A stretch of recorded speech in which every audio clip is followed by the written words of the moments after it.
She hid her shed inside a hill.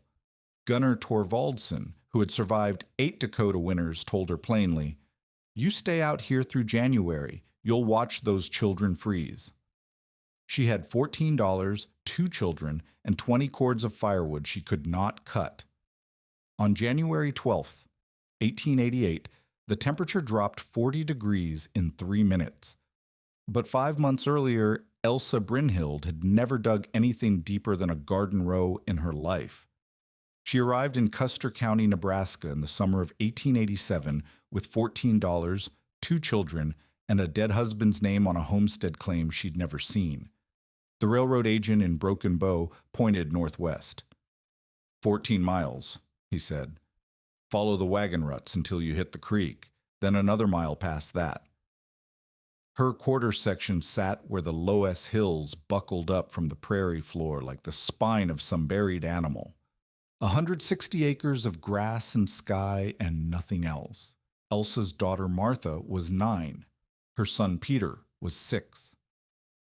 They rode in the back of a rented wagon with everything the family owned: a cast iron stove that weighed 300 pounds, a trunk of clothes worn thin from Chicago winters, seed potatoes already sprouting eyes, a Bible with her mother's name inside the cover, her husband's tools wrapped in oilcloth. Johann had filed the claim 2 years before, then died of typhoid fever in a Chicago boarding house before he could bring them west. The law gave widows 6 months to take possession or forfeit the land. She had 4 months left. The sod house Johann had started sat half-finished on a rise above the creek. Walls 3 feet high. No roof, no door, no window frames. Grass growing through the gaps where he'd stopped laying blocks. The breaking plow he'd bought on credit leaned against the south wall, the iron share already scabbed with rust. A half-dug well beside it, dry, abandoned at 8 feet. Elsa climbed down from the wagon and walked to the center of the roofless rectangle. The walls came up to her chest. The floor was packed earth already cracking in the August heat. She could see the creek from here, a thin line of cottonwood trees a quarter-mile away, the only vertical shapes in a landscape that went flat to the horizon in every direction. Martha helped Peter down from the wagon. Neither child spoke. They stood at what should have been the doorway and watched their mother standing in the house their father had never finished. There was no one within sight, no smoke from a neighbor's chimney, no sound except wind moving through grass that came up to Elsa's waist. The silence pressed down like a weight. She'd read about prairie fever in Chicago, the madness that took settlers who couldn't stand the emptiness, the women who walked into the grass and never came back. Standing in that roofless house, she understood. She had $14. A sod house needed door frames and window frames and roof poles, lumber shipped from Wisconsin sawmills through Chicago at prices that made her count her coins 3 times. Window glass cost 50 cents a pane, and she needed 4 panes minimum, or the winter wind would pour through like water. She needed food for 3 people until her garden could produce. But her garden couldn't produce until she broke sod, and breaking sod required an ox team that cost $2 a day to rent. She needed to finish the house before the first frost or the land office would rule she hadn't met the dwelling requirement. She needed seed for spring. She needed a well that reached water instead of the dry hole Johann had abandoned. And she needed firewood, 20 cords of it, 40,000 pounds of wood to burn between October and April. The arithmetic was impossible. She knew it was impossible. She did it anyway, lying awake that first night in the wagon bed while the children slept and the stars wheeled overhead in a sky so vast it felt like falling. 20 cords. 1 cord was a stack 4 feet high, 4 feet wide, 8 feet long, 128 cubic feet of split wood. 20 cords was 2,500 cubic feet. The cottonwood trees along the creek were her only fuel source, and cottonwood was poor fuel, half the heat value of oak, which meant she needed twice as many cords as an Eastern family would burn. Processing one cord by hand took a strong man 10 hours with axe and saw and splitting maul. 20 cords meant 200 hours of labor. 200 hours. That was 20 days working 10 hours each, which left no time for building, no time for gardening, no time for anything except swinging an axe she barely knew how to use. And even if she cut it all, the wood had to season. Green cottonwood held water like a sponge. 50 to 100% moisture content, water that had to boil off before the wood would burn. Green wood hissed and smoked and coated chimney pipes with creosote that could catch fire. Green wood gave half the heat of seasoned wood, which meant she'd need 40 cords instead of 20, which meant 400 hours of cutting instead of 200. She couldn't start cutting in August and have seasoned wood by December. It took 6 months minimum for cottonwood to dry, a full year for it to burn properly. She was a year behind before she started. The stars wheeled, the children breathed. Elsa stared at the sky and tried not to count. The nearest neighbor lived 2 miles south. His name was Gunnar Torvaldson, and he'd proved up his claim 5 years earlier. He was 53 years old with a gray beard that hung to his chest and hands like leather from decades of work. He'd homesteaded in Dakota Territory first, survived 8 winters there, then moved south when his wife died and sold his Dakota claim for enough to start fresh. His opinion carried weight in Custer County. When new settlers arrived, Torvaldson rode out to look them over. He came to the Brynhild claim 3 days after Elsa arrived. She was on the roof, what would be the roof, laying cottonwood poles across the top of the sod walls. The poles were 8 feet long and heavy enough that lifting each one made her shoulders burn. She'd cut them from the creek bottom the day before, dragging them up the slope one at a time while Martha watched Peter. Torvaldson sat on his horse and watched her work for 10 minutes before he spoke. "Those poles are too thin," he said. Elsa wiped sweat from her forehead. "They're what I could carry." "Roof that size needs poles 6 inches thick. Those are 4. First good rain, they'll bow. First good snow, they'll break. I'll double them up." Torvaldson said nothing. He dismounted and walked the perimeter of the house, studying the walls, the corners, the half-dug well. He looked at the rusty breaking plow, the wagon with its pathetic inventory of household goods, the 2 children sitting in the shade of the wagon bed, eating cornbread Elsa had baked on the stove that morning. He came back to where Elsa stood on the wall, another pole in her hands. "You'll need 8 cords minimum," he said. "More if the winter's hard. Cottonwood burns fast and cold, a hard freeze. You'll go through half a cord a week just keeping that stove lit." "I know." "You've got no shed for it. Rain gets to cottonwood, it rots. Snow gets to it, it freezes solid. You stack it against the house, the damp wicks into your walls, and you've got mold growing in your bedding by Christmas." "I know. A man with a strong back and 2 good hands might get half of what you need done before winter." Torvaldson paused. His eyes moved to the children, then back to Elsa. "A woman alone with 2 children?"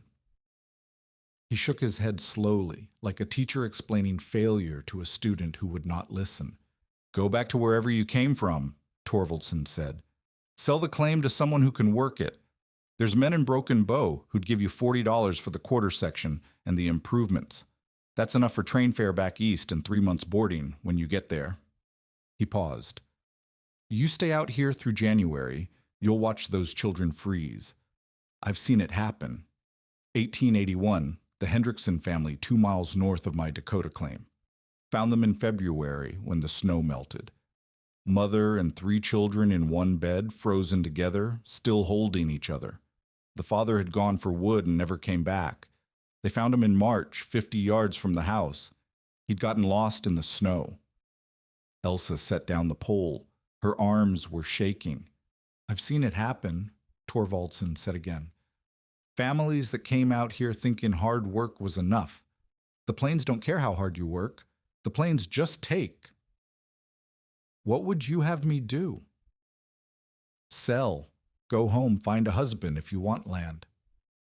He gathered his reins. Whatever you do, don't stay. Those children deserve better than a mother too proud to admit she can't do what a man does. He rode away. Elsa watched him until he crested the rise and disappeared.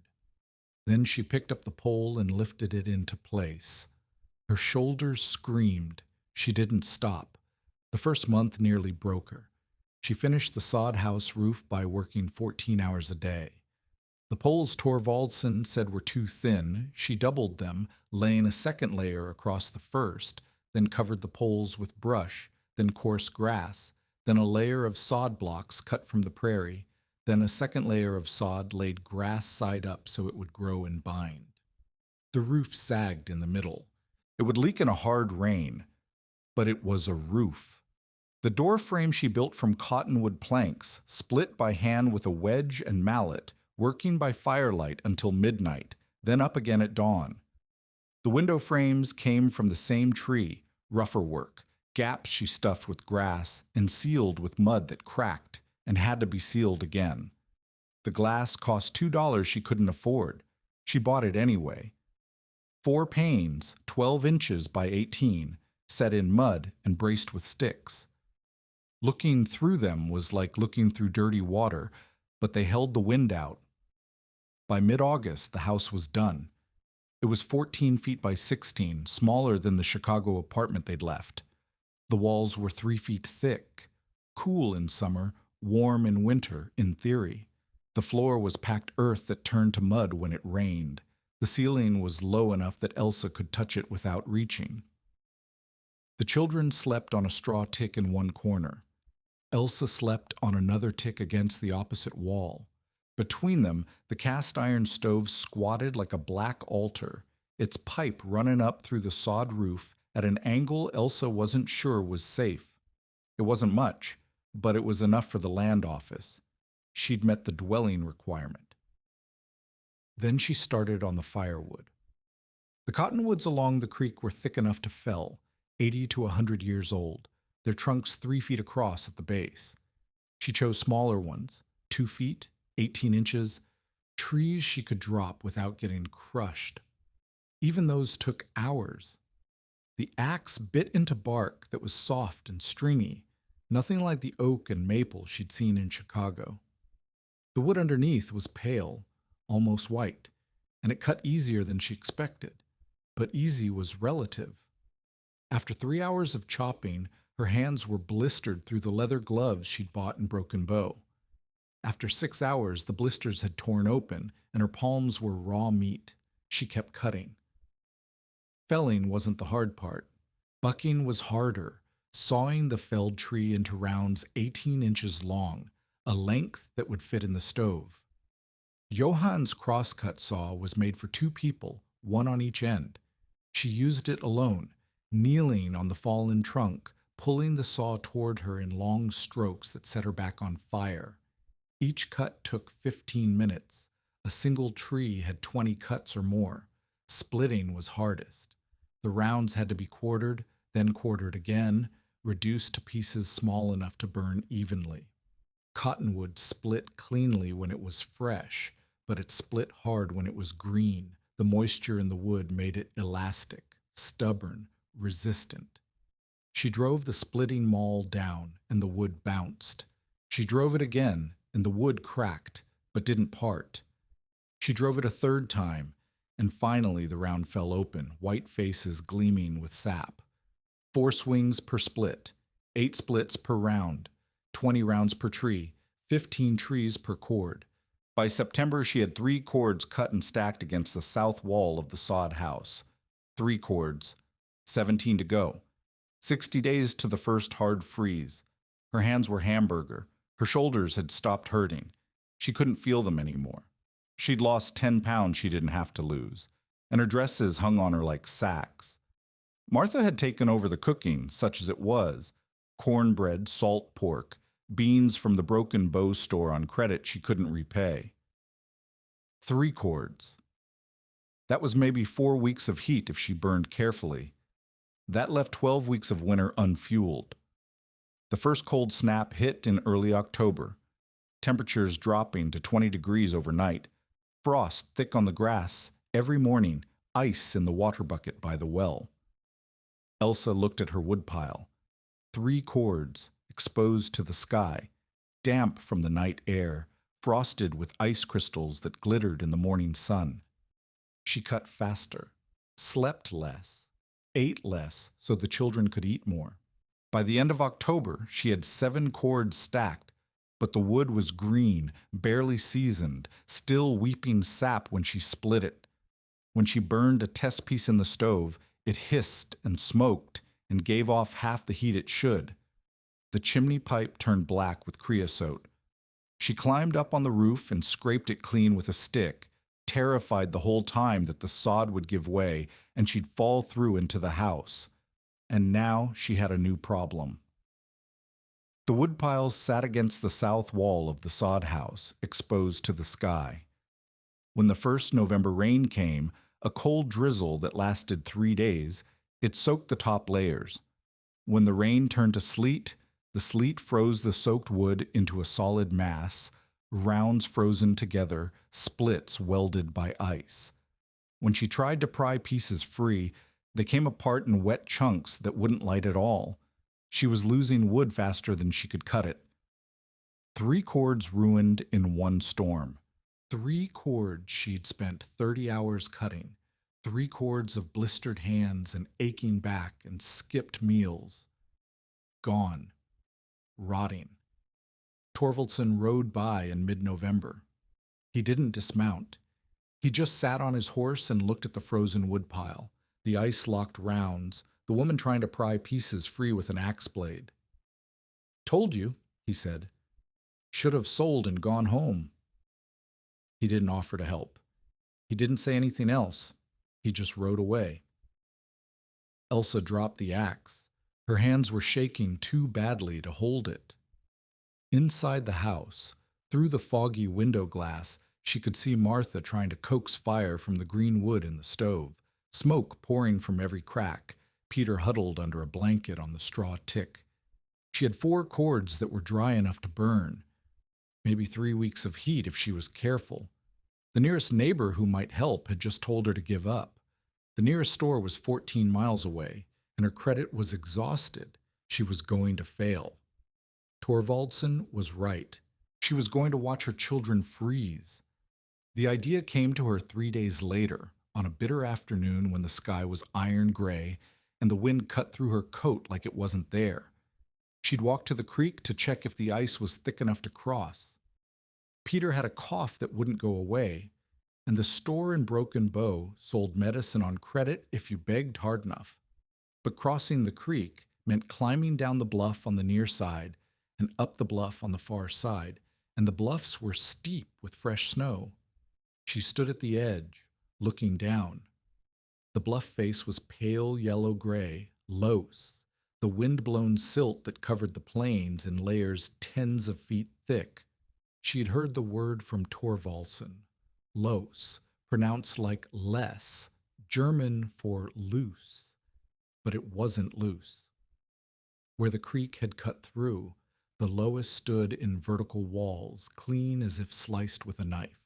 She could see layers in it, bands of darker and lighter soil laid down over thousands of years, standing up straight and solid as brick.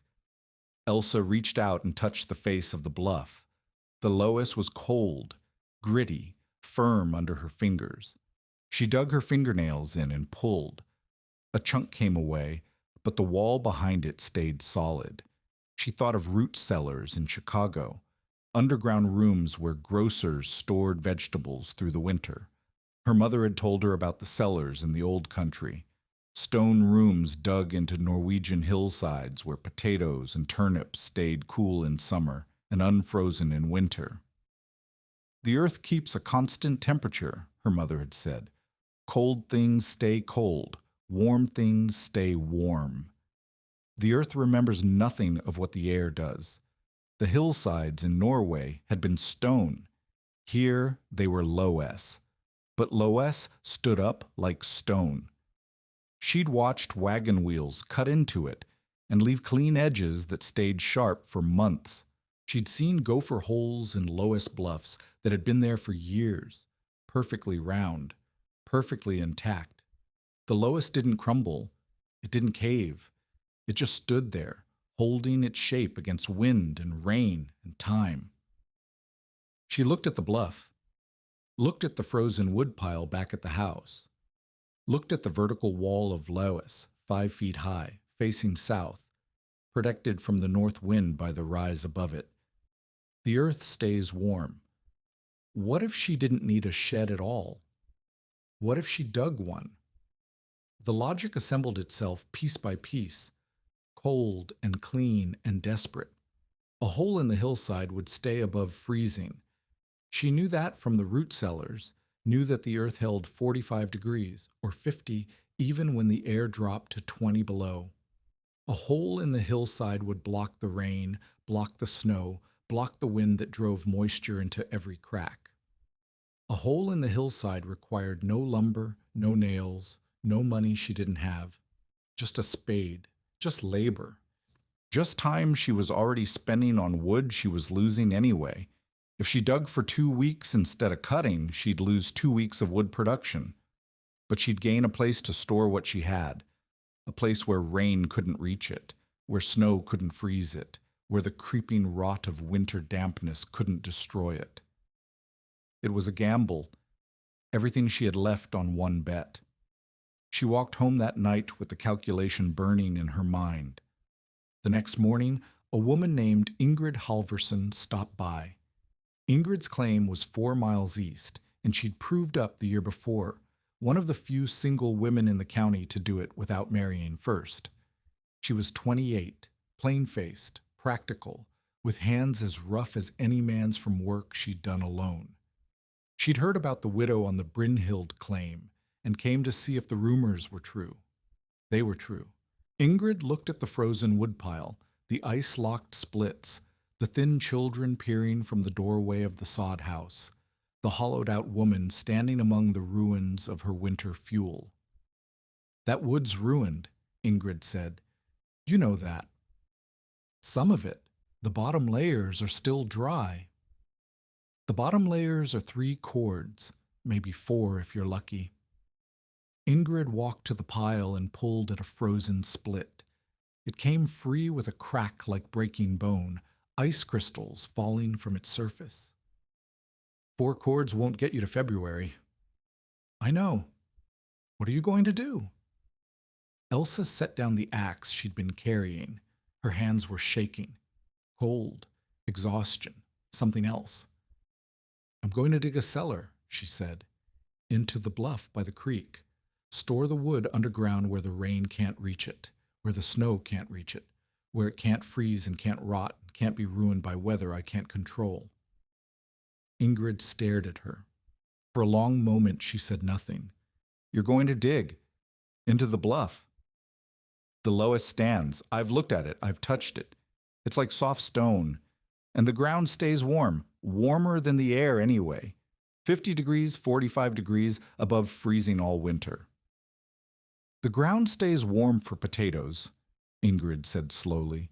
"Not for firewood. Firewood needs to season. It needs air. It needs to dry. You put it underground, it'll rot." "Not if I ventilate it." "Ventilate it with what? Your breath?" "With the entrance. I'll face it south, away from the north wind. Brush over the front to block the worst of it, but gaps for air to move through. The earth will keep it from freezing. The air will keep it from rotting." Ingrid shook her head. "Elsa, listen to me. You're spending time you don't have on an idea that won't work. Use that time to cut more wood. Stack it better.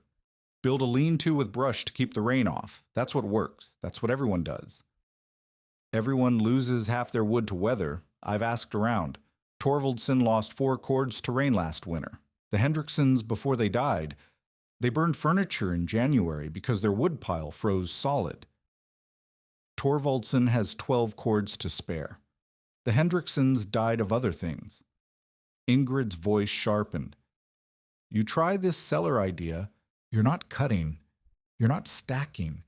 You're gambling everything on a hole in the ground because you remembered some vegetables in a Chicago basement. She stepped closer. What happens when it doesn't work? What happens when your children are burning chairs in January because you spent November digging dirt instead of cutting wood? Elsa met her eyes. She was shaking. She couldn't stop shaking. Then I'll have failed doing something different, she said, instead of failing the same way everyone else fails.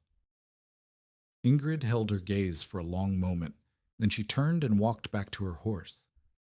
I hope you're right, she said, because if you're wrong, those children pay for it. Not you, them. She rode away. Elsa picked up the spade she'd borrowed from Johann's toolkit. She walked to the bluff. She started to dig. The Schroeder family lived 6 miles north. Hans Schroeder had arrived 3 years before Elsa, built a frame house with lumber from the railroad at a cost of $800, and served as an unofficial spokesman for the German families in the northern part of the county. His wife had died in childbirth the previous spring, and his 3 children needed a mother. He rode to the Brynhild claim on the first Saturday in December. He brought a ham, 10 pounds of smoked meat wrapped in cloth, and a sack of white flour, 20 pounds, the expensive kind from a mill in Omaha. He didn't knock. He just pushed open the sod house door and walked in. Martha gasped and pulled Peter behind her. Elsa was at the stove, trying to coax heat from a piece of half-seasoned cottonwood that smoked more than it burned. She turned and saw Schroeder standing in her home, snow melting from his boots onto her packed earth floor. He set the ham on the table, the flour beside it. He sat down in the one chair Elsa owned and spread his hands. Widow Brynhild, he said, I'm going to be direct. Elsa didn't sit. She stood by the stove, her hands clasped in front of her, her knuckles white.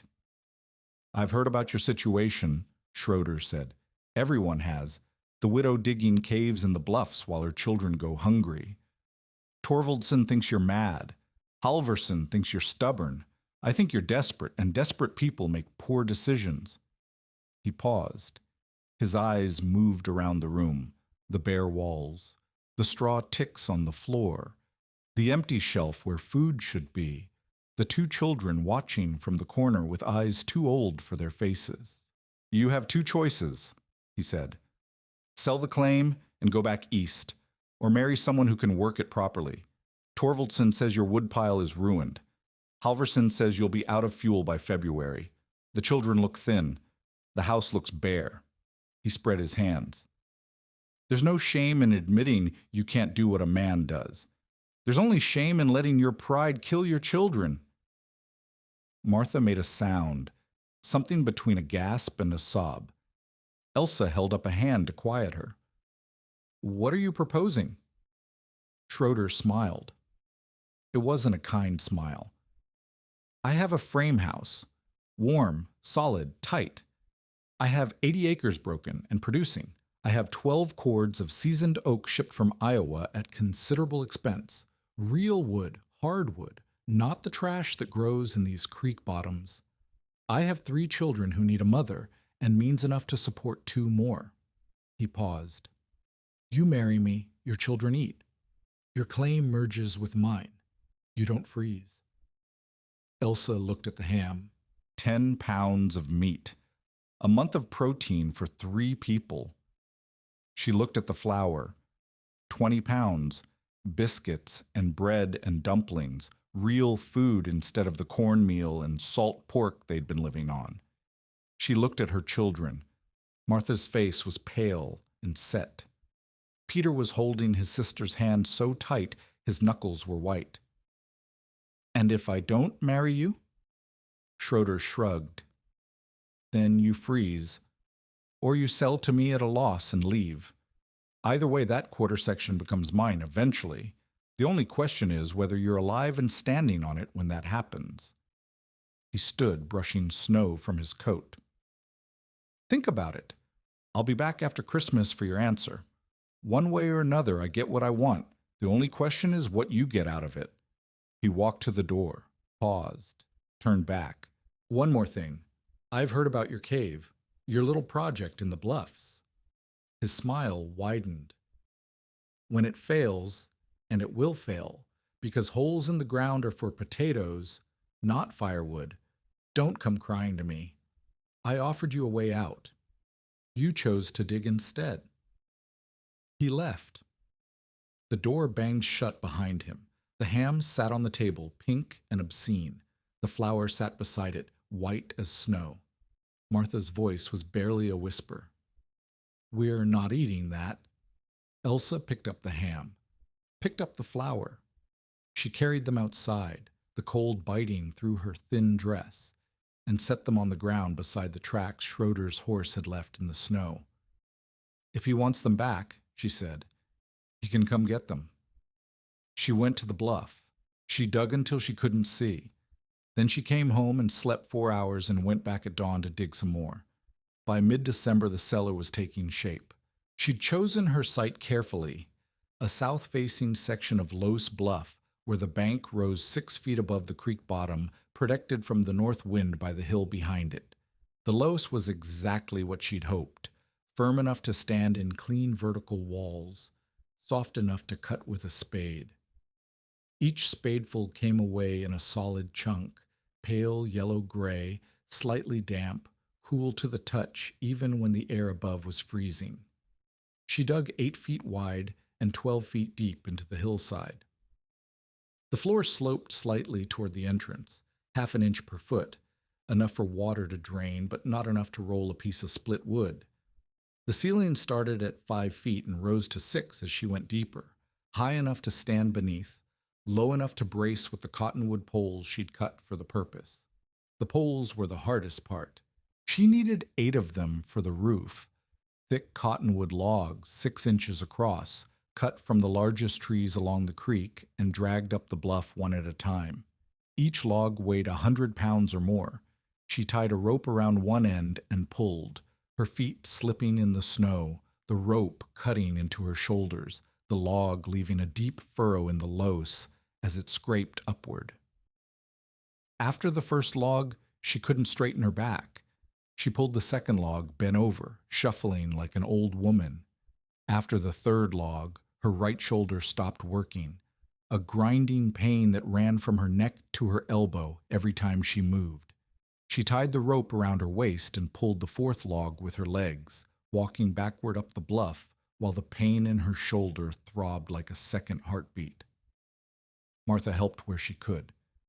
Peter carried brush in armloads, face red with cold, fingers blue inside his 2 small mittens. The children were growing thinner. Elsa could see the bones in Martha's wrists, the hollows in Peter's cheeks. But they didn't complain. They'd stopped complaining weeks ago. They just worked. The roof went on in layers. Poles first laid side by side across the mouth of the cave, the back ends resting on the solid loess ceiling, the front ends resting on a sill beam she'd notched into the sidewalls. Then brush, cottonwood branches, willow withies, armloads of dried grass, packed into every gap until the light stopped coming through. Then a layer of coarse prairie grass for insulation, 6 inches thick, matted and compressed. Then sod blocks cut from the hillside above, 2 layers, grass side up so they'd grow together in spring and bind the roof into a living seal. By Christmas Eve, grass was growing over the roof. From 50 yards away, the cellar was invisible, just another fold in the hillside, another patch of brown and yellow and winter gray. The entrance faced south, blocked by a dense layer of cottonwood brush that broke the wind but left gaps for air to move through. A canvas flap hung behind the brush, extra protection against the worst storms. Elsa stood back and looked at her work. 8 feet by 12 feet by 6 feet high. 96 square feet of floor space, enough room for 15 cords of firewood if she stacked it tight against the back wall, with a narrow aisle down the center for access. The entrance faced south, catching whatever winter sun there was. The brush windbreak cut the worst of the cold, and inside, the temperature held steady. Not warm, but warmer than the howling cold outside. She held her hand against the lowest wall and felt it. 45 degrees, maybe 50. The earth remembered nothing of the air above. The earth just held its warmth and waited. She'd transferred 7 cords from the ruined pile by the house, the dry bottom layers, the wood that hadn't been destroyed by rain and sleet. It wasn't enough. She knew it wasn't enough, but it was protected now. No rain could reach it. No snow could freeze it. No wind could drive moisture into the splits and start the rot. 7 cords, stacked neat and tight against the back wall of a cave no one could see. On Christmas Day, Torvaldson rode by. He stopped his horse on the rise above the creek and stared at the hillside for a long time. The dugout was there. Elsa could see him looking right at it, but all he saw was a fold in the terrain, a patch of grass, a shadow where there shouldn't be a shadow. He rode down to the Brynhild sod house and knocked on the door. "What did you do to the bluff?" he asked. "I dug a cellar." "A cellar for what?" "Firewood." Torvaldson was silent. His face worked through confusion, then suspicion, then something Elsa couldn't read. "You dug a cave," he said, "for firewood." "The ground stays warm. The rain can't reach it. The snow can't reach it. The wind can't dry it out and crack it. The ground is damp. Your wood will rot." "I ventilated the entrance. Air moves through. The wood is seasoning faster underground than it ever did in a frozen pile above ground." Torvaldson shook his head slowly. His beard moved against his chest. "Widow Brynhild, I've been on these plains for 13 years. 8 winters in Dakota, 5 here. I've seen every way there is to store wood and every way there is to lose it. I've never seen anyone store firewood underground. There's a reason for that." "What reason?" He opened his mouth, closed it, opened it again. "It's not done," he said finally. "It's not the way. Maybe the way loses 4 cords to weather every winter. Maybe the way isn't good enough." His face hardened. The confusion was gone now. What replaced it was cold. "I came to tell you there's weather coming," he said. "A cold snap. Worse than the one in October. Worse than anything we've had in years. It's building in the northwest. I can feel it in my bones, and my bones have never been wrong. Temperature's going to drop, and it's going to drop fast." He paused. "You've got 7 cords in your cave, maybe 8. That's not enough. Not for what's coming." "How bad?" "Bad. 20 below, maybe 30, and wind. The kind of wind that kills livestock where they stand." He turned his horse toward home. "When your cave fails and your wood freezes and your children are crying for heat, don't come to me.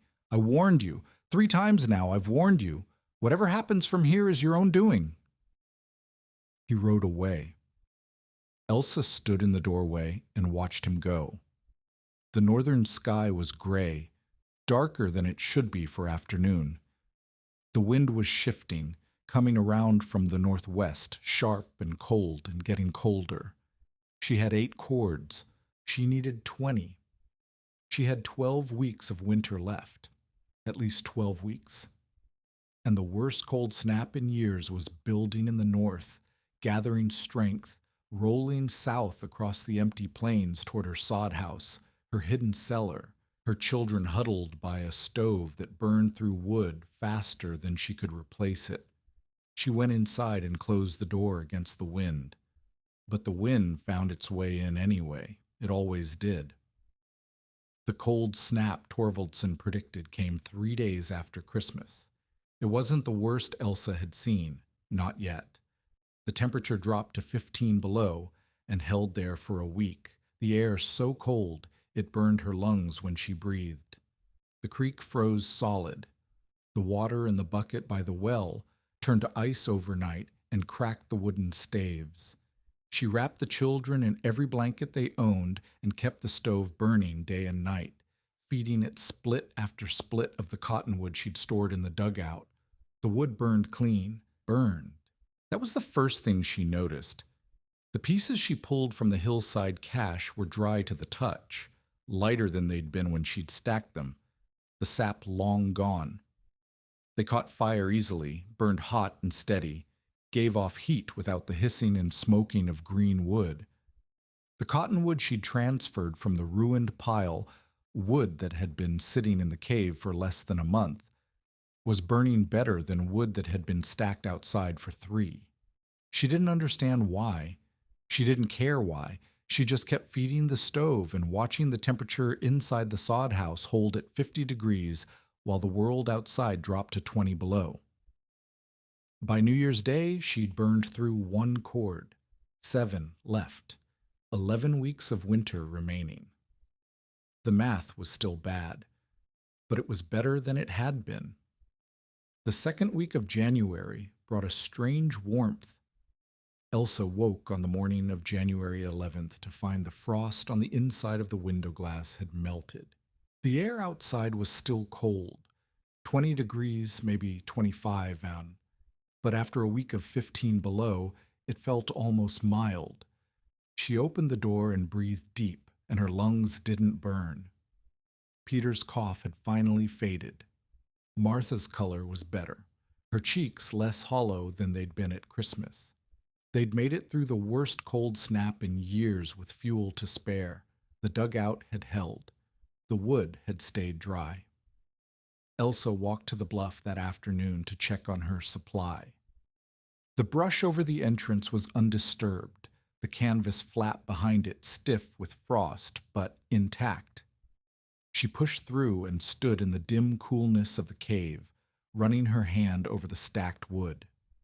6 cords left, maybe a little more. The splits at the back of the pile were bone dry now, seasoned as well as wood that had sat outside for a year. She pulled one out and hefted it. Light, almost hollow sounding when she knocked it against another piece. Perfect, burning wood. She allowed herself a small smile, the first smile in months. Outside, the sky was clear. The temperature was climbing.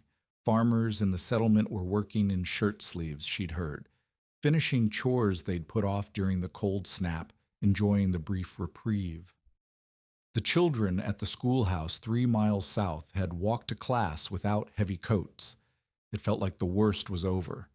But Torvaldson's bones had never been wrong, and Torvaldson had said there was more coming. January 12th, 1888, a Thursday, the day that would kill 235 people across Nebraska, Dakota Territory, and Minnesota. The morning dawned warmer still, temperatures in the high 20s, low 30s by noon. In Omaha, the thermometer read 28 degrees, up from 6 below the previous week. At Fort Fortier, Minnesota, a Norwegian immigrant named Carl Saltee would later write that around noontime it was warm enough to melt the snow and ice from his window. Farmers near Howells, Nebraska went about their chores in shirt sleeves. Children walked to one-room schoolhouses across the prairie without mittens, without scarves, without the heavy coats that might have saved their lives. Elsa spent the morning mending clothes. Martha was practicing letters at the table, forming them carefully in the margins of an old newspaper Elsa had brought from Broken Bow. Peter was playing with a wooden horse Johann had carved before he died, making it gallop across the packed earth floor. At noon, Elsa opened the door to check the sky. The sky was wrong. To the northwest, where the horizon should have been a clean line of winter brown and pale blue, there was a wall. Gray-white, towering, rolling toward them faster than she'd ever seen clouds move. It stretched from one edge of the horizon to the other, a solid mass of nothing, swallowing the sky as it came. Elsa's blood went cold. "Martha," she said. Her voice was very calm. "Get your coat. Get Peter's coat. Now." "What is it?" "Now." Martha didn't ask again. She grabbed Peter, grabbed the coats from the pegs by the door, started pulling arms through sleeves, while Peter whimpered and asked what was wrong. Elsa was already at the stove, loading it with wood, 3 splits, 4, as many as the firebox would hold. She opened the damper full. The fire roared. The wall of cloud crossed the creek, crossed the bluff, crossed the rise above the sod house. And then it hit. The world disappeared. One moment there was sky and land and the familiar shapes of the prairie. The next moment there was nothing. A howling white void that swallowed everything, sound and sight and sense. The temperature dropped so fast Elsa felt it like a physical blow. The warmth sucked out of the air in seconds. 20 degrees, 10 degrees, 0, still falling. The wind hit the sod house like a fist. The walls groaned. The door, which Elsa had latched but not barred, blew inward with a crack like a gunshot, slamming against the inside wall and hanging from one hinge. Snow poured through, not snow, ice, tiny crystals fine as flour that filled the air and coated everything they touched. The fire in the stove guttered as the cold rushed in. Elsa threw herself against the door. The wind fought her, a living thing, pushing back with strength she couldn't match. She got her shoulder against the wood and shoved, muscles screaming, feet sliding on the floor. The door moved an inch, 2 inches. The wind howled through the gap, driving ice crystals into her face like needles. "Martha! The bar!" Martha was there, dragging the heavy oak beam they used to secure the door against storms. Together they lifted it, slotted it into the brackets, stepped back. The door shuddered against its bar, but held. The window glass cracked. Elsa spun. One of the 4 panes had a line running through it, top to bottom, the glass flexing in its mud frame as the wind hammered against it. If it broke, the storm would pour through. The sod house would fill with snow. The fire would die. They would freeze. She grabbed a blanket, stuffed it against the cracked pane, pressed her body against the window frame to hold it in place. The glass bent and groaned. The blanket dimmed the light to nothing. She couldn't see. She could only feel the cold trying to claw its way in. "Mama!" Peter's voice, small and terrified. "Mama, what's happening?" "Stay by the stove, both of you. Don't move." The wind screamed. The sod walls held 3 feet of earth and grass, too heavy to shake. But the roof creaked, and the door shuddered, and the cracked window pressed against her back like something alive. The temperature inside the house was dropping. She could feel it falling, degree by degree, the heat from the stove bleeding away into the howling void outside. She needed more wood. The firebox was half empty already, burning fast to fight the cold pouring in through every crack. The splits she'd loaded 15 minutes ago were ash and ember. The stove needed feeding, and she couldn't leave the window. "Martha, the wood box. Put more wood on the fire, all of it." Martha moved. Elsa heard the clatter of splits, the creak of the stove door, the crackle of fresh wood catching. The fire roared louder. The cold retreated an inch, but the wood box was almost empty. 10 splits left, maybe 12. 2 hours of heat if they burned carefully. Less if the storm kept hammering, if the cold kept pouring in, if the window cracked further and let the blizzard through. 2 hours, and the storm had just begun. The next 18 hours were the longest of Elsa's life. The blizzard didn't weaken, it didn't pause. It just kept coming, wave after wave of wind and ice, hammering the sod house like something that hated them. The cracked window held barely. the blanket freezing solid against the glass, the frame icing over, the gap between glass and mud sealed by frost. But every crack in the door, every gap between sod blocks, every hole where the stovepipe pierced the roof, they all leaked cold. The temperature inside the house dropped to 40 degrees, 35, 30. The woodbox ran empty at 10 o'clock that night. Elsa stood in the middle of the sod house and looked at the last split burning in the stove. The children were huddled together on the straw tick, wrapped in every blanket, wearing every piece of clothing they owned. Their breath made white clouds in the air. Peter's cough had returned, a wet rattle in his chest that got worse every hour. She had wood, 6 cords of it, stacked in the dugout 300 yards away. But 300 yards might as well be 300 miles. She couldn't see her hand in front of her face. She couldn't hear anything but wind. The blizzard had swallowed the world, and anyone who stepped into it was dead.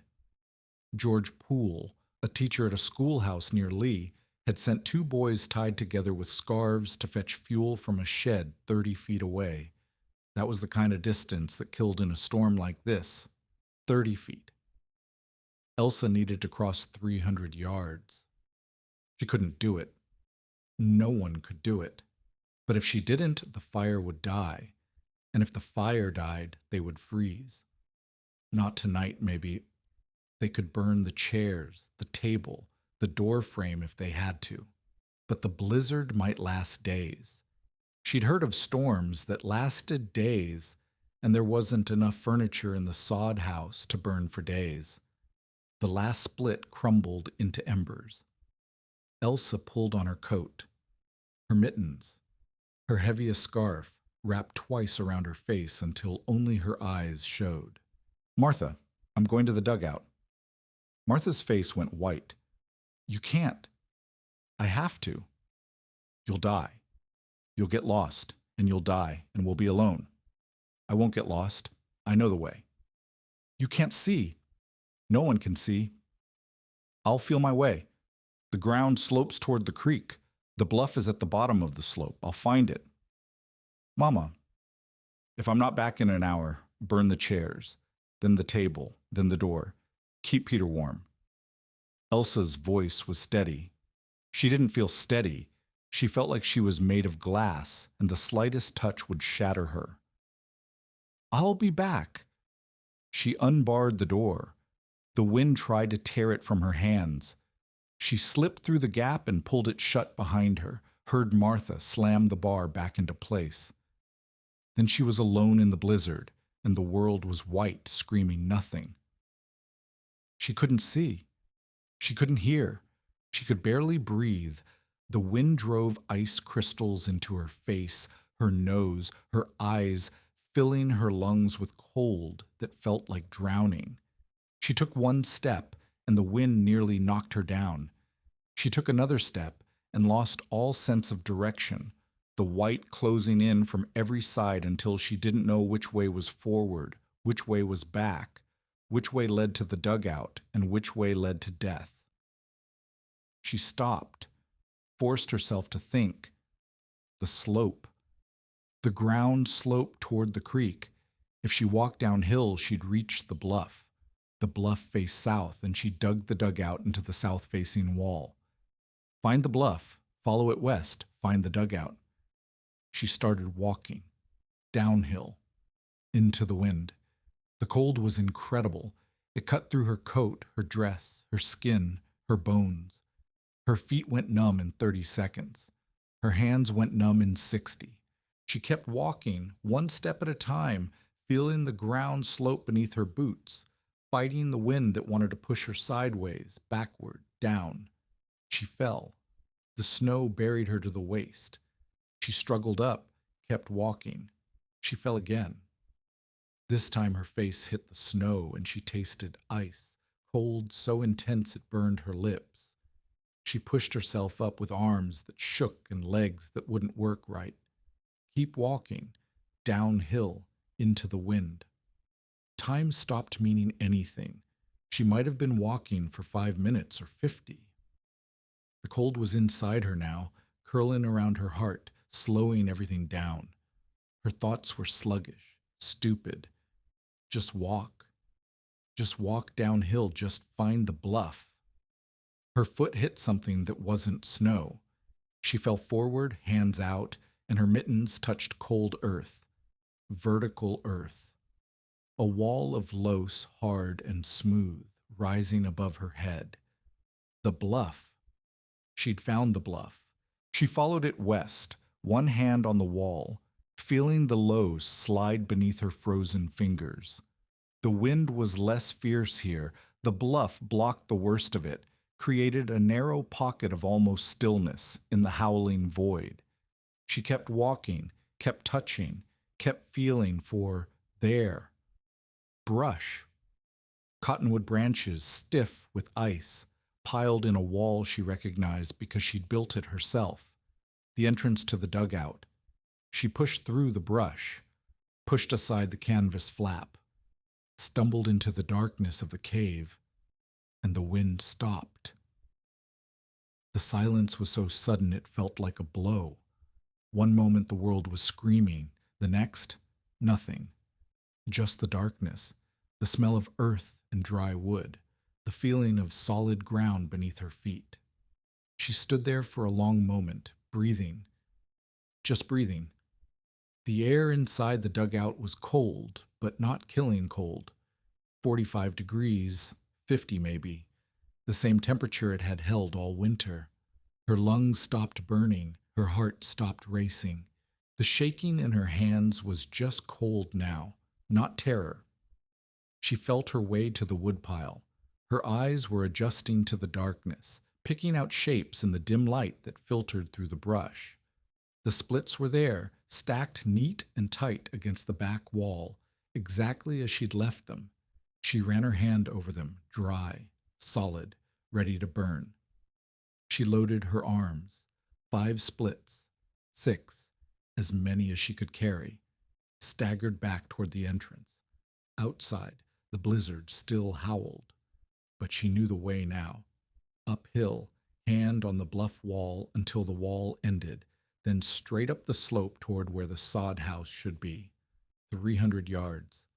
5 minutes if she was lucky. She wasn't lucky. The wind hit her the moment she left the shelter of the bluff, driving her sideways, ripping a split from her arms and sending it spinning into the white. She clutched the others to her chest and walked, blind, uphill, counting steps because that was all she could do. 100 steps, 200, 300. Her foot hit the south wall of the sod house. She felt along it, found the door, pounded with a fist she couldn't feel. The door opened. Martha pulled her inside. The bars slammed down behind her. Elsa dropped the wood beside the stove and collapsed on the floor, shaking so hard her teeth rattled. Martha loaded the stove with the splits. The fire roared back to life.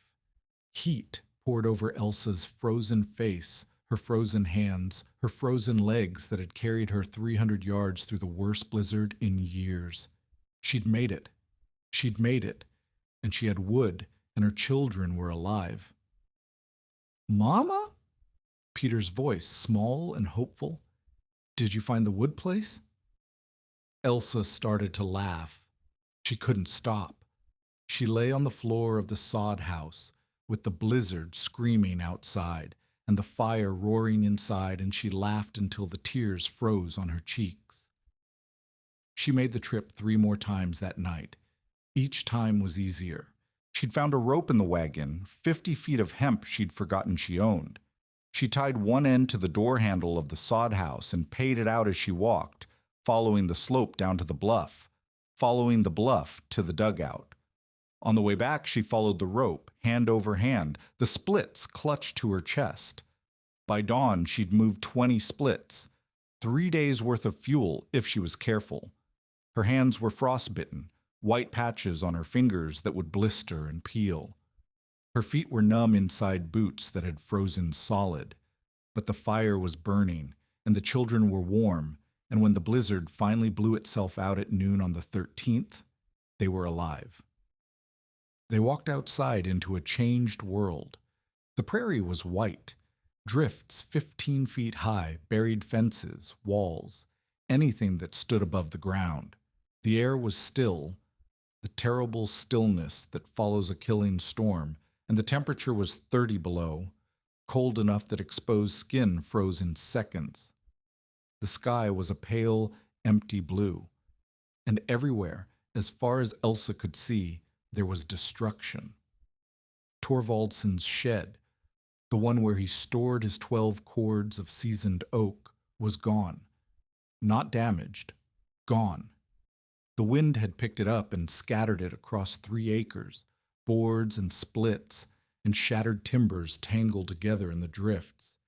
His firewood was buried under snow or blown away entirely, 12 cords reduced to splinters and frozen junk. The Halverson claim, 4 miles east, had lost its barn. The Schroeder place, 6 miles north, had lost its chicken coop and half its roof. Across the settlement, in every direction, above-ground structures had been torn apart, scattered, destroyed. The schools were the worst. The one-room schoolhouses that dotted the prairie, wooden frames with sod roofs and single stoves, the blizzard had murdered them. At Midvale School near Ord, the wind had torn the roof clean off and buried the children in snow. At a schoolhouse near Lee, a teacher named Loess Royce had run out of fuel at 3 p.m. and tried to lead her students 82 yards to the nearest house. She made it. 3 of her students did not. They were found the next morning, frozen in a row, still holding hands. 235 people died in the Schoolchildren's blizzard. 213 of them were children. Elsa stood in the wreckage of the world and looked toward the bluff. The dugout was there. A fold in the hillside, a patch of brown loess, the brush over the entrance undisturbed by the wind that had destroyed everything above ground. She walked to it, pushed through the entrance, stood in the dim coolness of the cave. 5 cords remained, stacked neat and dry against the back wall, untouched by the storm that had killed hundreds. The earth had held its warmth. The wind had passed overhead without touching. The firewood that would have been destroyed in any above-ground shed had survived because it was hidden in a hole in the ground. She sat down on the floor of the dugout and cried until she couldn't breathe. Torvaldson came on the morning of January 14th. He rode up to the Brynhild claim and sat on his horse for a long time, looking at the sod house, the rope still trailing from the door handle, the woman and 2 children standing in the yard. His face was gray. His eyes were red. He looked like he'd aged 10 years in 2 days. "My shed is gone," he said. His voice was flat, empty. 12 cords, gone. Elsa said nothing. The Hendrickson shed, what was left of it, gone. The Muller place lost their barn and their corral. The Swensons lost everything above ground. He paused. "The schoolhouse at Pleasant Valley, did you hear?" "I heard." 11 children. They found them this morning, huddled together in the corner of the building. The stove was cold. They'd burned everything they could reach. Books, desks, the teacher's chair. It wasn't enough. His voice cracked. He looked away, jaw working, fighting something down. "How did you make it?" he asked. "Your woodpile was ruined in November. You had maybe 8 cords in that cave of yours. How did you make it through the night?" "I went to the dugout 4 times, followed a rope down the slope and brought back wood." Torvaldson stared at her. "You went out in that storm 4 times." "I had to." "You should be dead. Anyone who went out in that storm should be dead." "The bluff blocked the wind. I followed the wall to the entrance. The dugout was sheltered. The wood was dry." Torvaldson was quiet for a long moment. The winter sun caught his beard, turned the gray hairs white. "I told you it wouldn't work," he said finally. "I told you it wasn't the way." "You did." I was wrong. The words hung in the cold air. Torvaldson didn't look at her. He looked at the bluff, at the fold in the hillside where the dugout hid, at the brush that concealed the entrance. My shed is gone, he said again. I've got nothing to burn but furniture and dried dung. That'll last maybe 2 weeks. He paused. I don't suppose you'd show me how you built that cave. Elsa looked at him. The man who told her to sell and go home. The man who'd predicted her children would freeze. The man who'd been so certain she would fail. I'll do better than show you, she said. I'll help you dig one. By the end of January, 3 families in the settlement had dugout cellars. Torvaldson's was first, dug into a loess bluff a quarter-mile from his claim, facing south, 8 feet by 10 feet, big enough to hold the remains of his scattered woodpile and the load of cottonwood he cut from the creek bottom in the 2 weeks after the blizzard. He'd done most of the digging himself, but Elsa had shown him where to cut, how to slope the floor, how to brace the roof with poles laid close together and covered in brush and sod. Ingrid Halvorsen came next. She rode to the Brynhild claim on the last day of January, face windburned, eyes serious. I lost 2 cords in the storm, she said. They were under a lean-to that blew apart.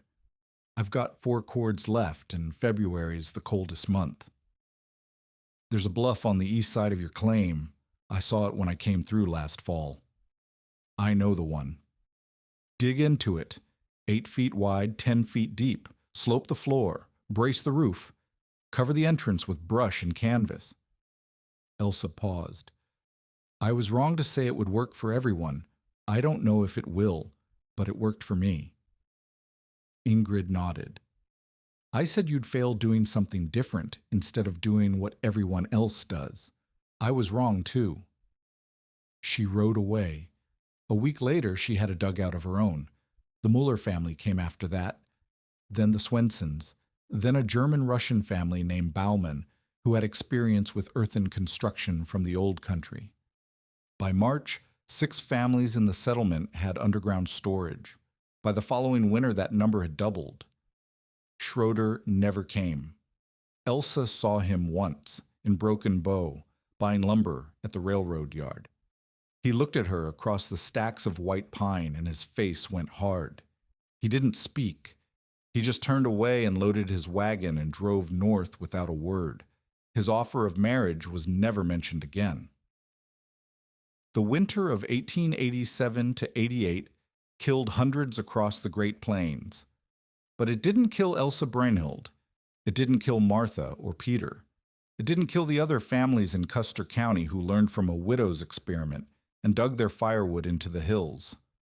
Elsa proved up her claim in 1892, 5 years after she arrived.